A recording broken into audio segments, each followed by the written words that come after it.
તો મિત્રો આપણે ભણીને વીએ કપડાં બદલે મિત્રો હવે આપણે ચાલો ગામમાં જઈએ।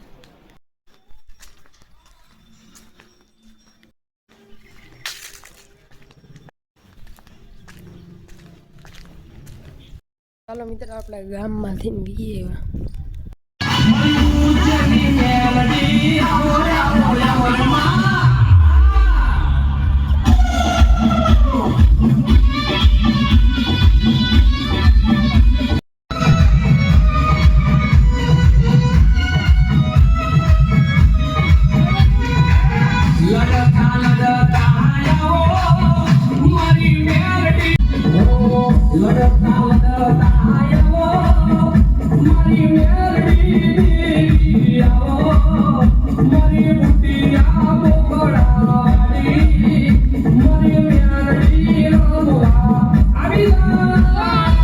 तो मित्रों આજનો વ્લોગ આપણે અહીંયા જ એન્ડ કરીએ। અમારો વ્લોગ ગમતો હોય તો લાઈક કરો, શેર કરો અને સબસ્ક્રાઇબ કરવાનું ભૂલતા નહીં।